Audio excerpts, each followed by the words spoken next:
Okay, so a couple of you guys said whoever asks should pay, right? Some of you would maybe agree with that. Whoever asks should pay. So I'm gonna ask, have you ever asked a guy out on a date? Yes. Mm-hmm. And I paid. Stop the same. cap. I have. I have not. But earlier you said that whoever asks should pay. Yeah, well, I've never actually gone on a date, so All right. Right. that's just in the future. Rip. Maybe. Okay. In the future. Rip. It's in the works. Okay. Would you pay? If I asked, 100% I'd pay. Okay. You've never been on a date. That's fair. I mean, you are in college. I feel like how most interactions go in college. It's like meet at the party, come over, blah blah blah. So go ahead. Yeah, I've asked someone on a date. Okay. Yeah, I have, and I've paid before. All right. Okay. All right. Stop the There's cap. a lot of cap in here. There's no cap. Y'all don't ask. Come on. All right. Let me get these soup chats here. Okay. So. Did we do, we did that one. Okay, we got Zorsloss with the $10 soup chat. Ladies, are you a 304? Do you want to be a 304? So why do women defend promiscuity with their life when you know it's wrong? A promiscuous woman equals 304. A man equals a 304 maker. Your past body count matters to a man. Yeah. Do you want me to ask this? Do any of you want to be promiscuous? I want to be perceived as slightly promiscuous on Straight. I want to be perceived as slightly more promiscuous than I am, because I naturally am not at all, on my social media, because it increases the money that I make month by month. And but I have very strong boundaries where I'm like, I can't do this because it makes me feel weird. I could never actually film myself can we say that, masturbating or anything like that, because it's more like personal and stuff.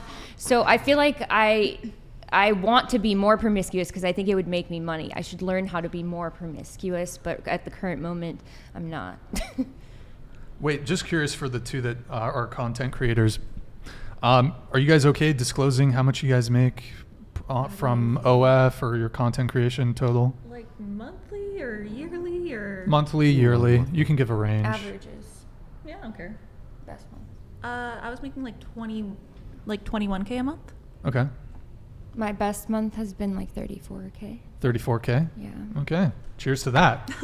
Okay. So do you want to be promiscuous? No. I mean, I'm not going to be like sleeping around, but I do think it's important to be open about your sexuality. Like, I'm going to talk about it on the internet. I'm going to talk to my friends about it, but I'm not like fucking everyone. Yeah, no. Let's just to have fun, but not in too much, Sure. No. Was the question to be was the question to be asked was the question asked, do you want to be perceived as promiscuous, or do you want to be promiscuous? Do you want to actually be promiscuous? No.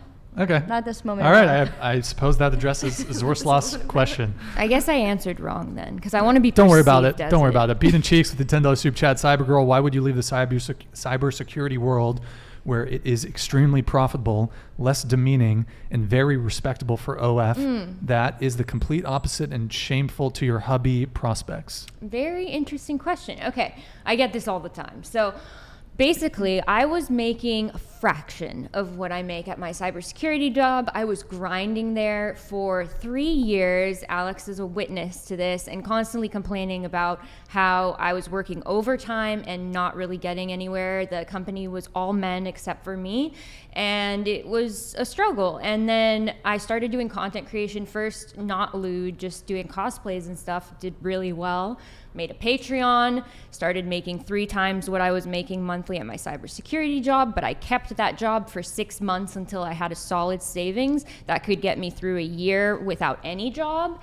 And then I switched to fully doing OF, and then my income just took off. I started making 10, sometimes 15 times more than what I was making there, and yeah.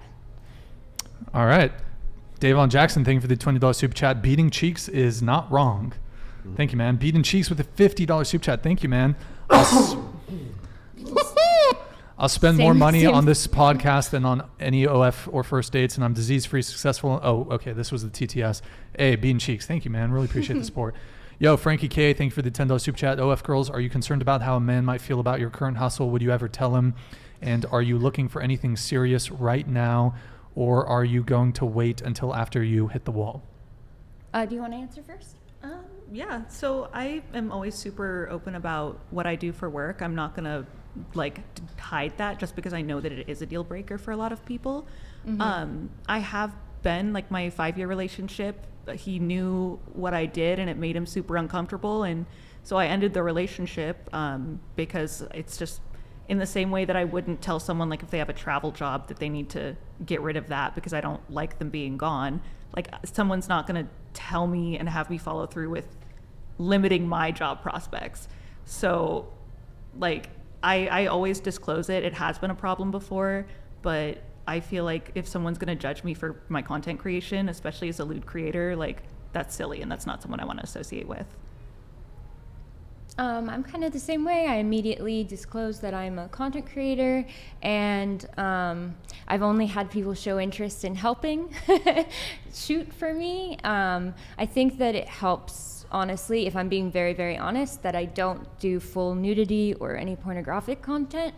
I think that makes the men I date more comfortable with it, and I think it also helps that I haven't dated a lot of people and that I am, in general, just like risless. So, they, I think, sense my awkwardness and realize that it's just a way to make money for me and not really anything else. Sweet.